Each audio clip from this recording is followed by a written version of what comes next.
പ്രേക്ഷകരുടെ ശ്രദ്ധയ്ക്ക് Kerala vision cable നെറ്റ്വർക്കിൽ ഫ്ലവേഴ്സ് ഇനി മുതൽ ചാനൽ നമ്പർ 10-ലായിരിക്കും ലഭ്യമാകുക. പ്രേക്ഷകർ സദയം സഹകരിച്ചാലും. ഡൽഹിയിൽ പുതിയ മുഖ്യമന്ത്രി ഒരാഴ്ചയ്ക്കുള്ളിലെന്ന് ആം ആദ്മി പാർട്ടി. നാളെയാണ് അരവിന്ദ് കെജ്രിവാൾ മുഖ്യമന്ത്രി സ്ഥാനം രാജിവെക്കുക.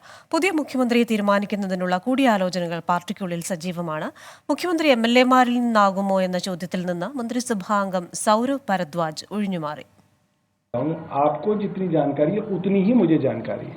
आप जैसे कयास लगा सकते हैं, मैं भी वैसे ही कयास लगा सकता हूं, मगर आपका कयास लगाना ठीक है, मेरा कयास लगाना ठीक नहीं है, क्योंकि मैं उसका स्टेक होल्डर हूं. इसलिए जो है अभी तक मैं आपको ये बता सकता हूं कि इसके ऊपर कोई चर्चा नहीं है. जैसे ही चर्चा होगी सब पहले आप ही को बताना. और कहाँ बताएंगे बताओ? आप ही को तो बताएंगे, तभी तो आप लोगों को तो बताएंगे. तो जैसे ही चर्चा होगी मैं बताऊंगा. വിവരങ്ങളുമായി ഡൽഹിയിൽ നിന്ന് വിനീത VG ചേരുകയാണ്.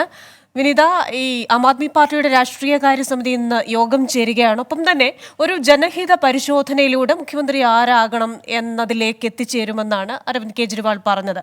ഇന്ത്യയിൽ സാധാരണയല്ലാത്ത ഒരു കാര്യമാണ് ഇത്തരത്തിലൊരു റഫറൻഡം, ജനങ്ങളോട് ആവശ്യപ്പെട്ട ആരാകണം മുഖ്യമന്ത്രി എന്ന രീതിയിൽ ഒരു അഗ്നിശുദ്ധി വരുത്തുക എന്നത്.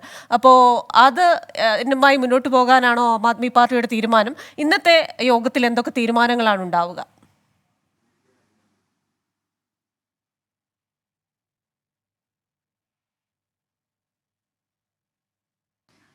ക്രിസ്റ്റിന, രാജിവെക്കാനുള്ള മുഖ്യമന്ത്രി അരവിന്ദ് കെജ്രിവാളിന്റെ തീരുമാനത്തെ ആം ആദ്മി പാർട്ടി പിന്തുണ നൽകിയിരിക്കുന്നു. ജനങ്ങൾ അദ്ദേഹത്തിന്റെ തീരുമാനത്തെ പ്രശംസിക്കുന്നുവെന്നാണ് ഇന്ന് മന്ത്രിസഭാ അംഗം കൂടിയായ സൗരവ് ഭരദ്വാജ് വ്യക്തമാക്കിയിരിക്കുന്നത്. ഒരാഴ്ചയ്ക്കുള്ളിൽ പുതിയ മന്ത്രിയെ തെരഞ്ഞെടുക്കുമെന്നും പറഞ്ഞിട്ടുണ്ട്. MLA-മാർ ഉൾപ്പെടെയുള്ള എല്ലാവരും ചേർന്നുകൊണ്ടായിരിക്കും അത്തരമൊരു തീരുമാനത്തിലേക്ക് എത്തുക എന്നും അദ്ദേഹം വ്യക്തമാക്കിയിരിക്കുകയാണ്. പക്ഷേ അതേസമയം ഇപ്പോൾ ഒരു മന്ത്രിയെ സംബന്ധിച്ച് അങ്ങനെ ഒരു തീരുമാനത്തിലേക്ക് എത്തിയിട്ടില്ല എന്നും അദ്ദേഹം പറയുന്നുണ്ട്. അതേസമയം ആം ആദ്മി പറയുന്ന മറ്റൊരു കാര്യം, എത്രയും വേഗം തെരഞ്ഞെടുപ്പ് നടത്തണം എന്നുള്ളത് തന്നെയാണ്.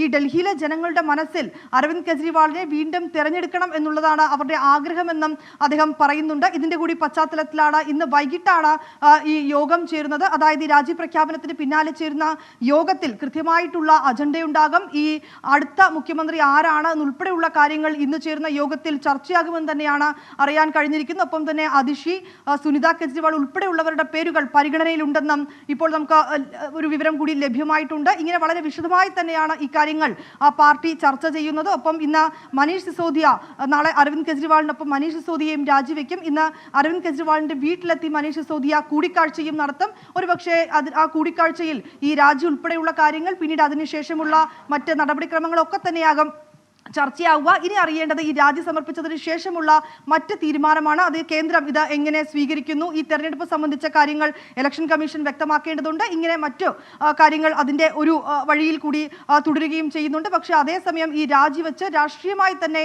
ഇതിനെ നേരിടാനാണ് ഈ ഘട്ടത്തിൽ അരവിന്ദ് കെജ്രിവാൾ തീരുമാനിച്ചിരിക്കുന്നത്. ക്രിസ്റ്റീന. ശരി, ഡൽഹിയിൽ നിന്ന് വിവരങ്ങൾ നൽകുകയായിരുന്നു വിനീത VG.